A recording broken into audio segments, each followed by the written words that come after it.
You didn't hear it from me, but Elon Musk is having an even bigger and funnier meltdown this week than he did last week, and it's gone everywhere from Twitter to Fox News to Twitch. We have to talk about it, but I don't even know where to start because it seems like every single person on the planet is getting in on dunking on Elon Musk right now. So we already covered how the last few weeks he, Andrew Tate, and the entire manosphere have been having a meltdown over on X because of the show Adolescence. And then as we recall, he went on Fox News and almost cried on live air because his Tesla stocks were dropping, and then we all thought it was funny, right?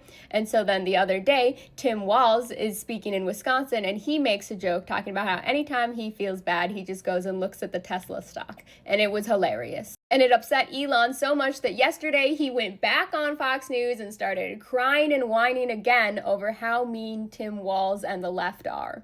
Which gets even funnier when you remember for the last few years he's been on his, the left made comedy illegal rampage, but then anytime it's about him, he almost cries on Fox News. And don't worry, it keeps getting better, because then Tim Walz comes on Twitter and says, "I'll make you a deal. I'll stop making fun of your stock when you take your hands off Social Security."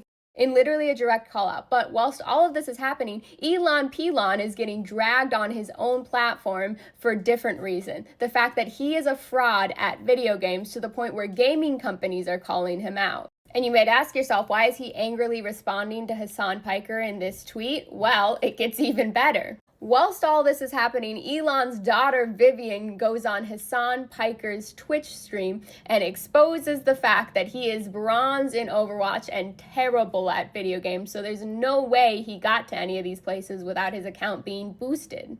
She also calls him out for being a fraud amongst many of his other claims, but specifically she says, as children, we were better than him at Overwatch, and we think he would beg us to play with him because as we were in silver, we would carry him as a bronze Torbjorn main. And if you play Overwatch like I do, you know what an insult that is. And it doesn't stop there. Last night, one of my favorite men, Baby No Money, won an award he so much so deserved. I don't care if anyone calls it an upset. And he used his speech to call out Elon and drag him as he should. You can complain all you want that should have gone to someone else, but that is why he earned that award. So that's your Elon's meltdown news for the last week and a half, and now he's handing out $1 million checks in Wisconsin to try and distract from all this, but let's keep these good times going, y'all. It seems to be working real well.